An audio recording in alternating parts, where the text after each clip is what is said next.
Okay, we're back.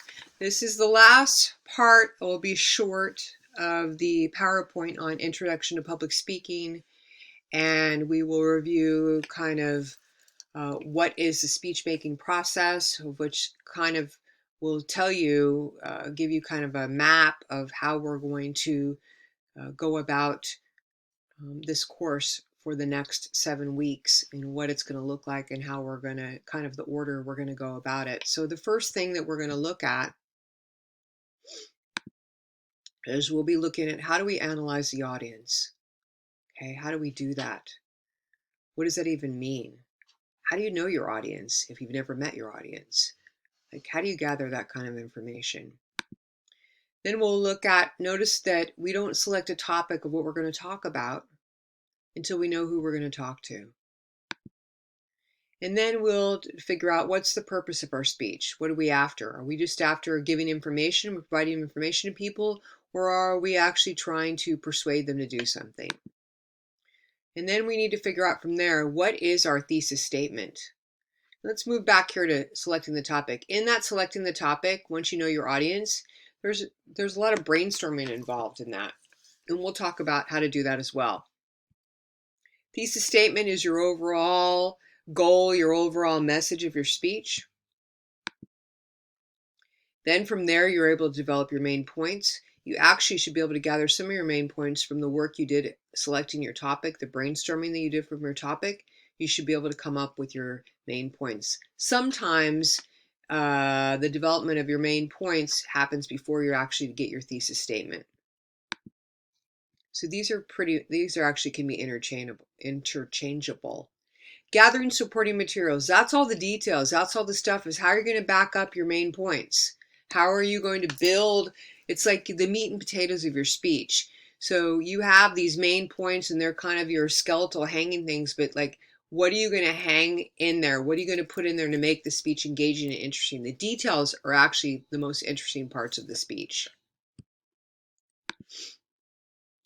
Then from there, you're able to work on outlining your speech. And there's a specific way. We don't write speeches word for word, we outline them. And that will be made clear to you of how to do that, how to approach that. And finally, you want to have presentation aids. You want to add aids to your speech to help you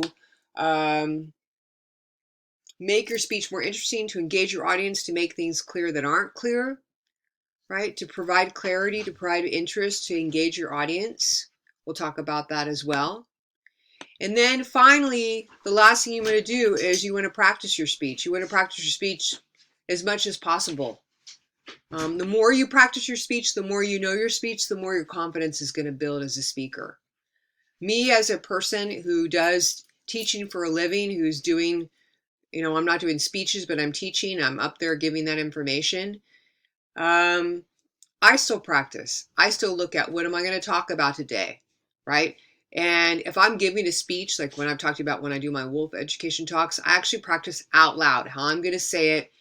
I need to hear myself say it. The more you practice, the more you hear yourself, it'll help you remember what you're going to say.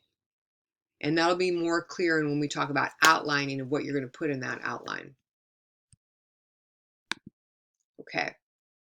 I want to invite you all, let's go back, to watch this YouTube video of a young woman named Suzuki. Sorry, that's not her name. It's Cullis Suzuki. I can't remember her first name right now. Isn't that funny? I've seen it a million times. Anyway, she's a young woman from Canada. This is in 1992, and Severin Suzuki Cullis. And she's from Canada, 1992. She's about 12 or 13 years old, giving this speech to the United Nations. And I show the speech. One is it's a well-written speech for a 12 or 13-year-old young woman, young girl. It's delivered fairly well. And I'm more interested in you paying attention to how she wrote that speech, what kind of strategy she used, why that speech was effective.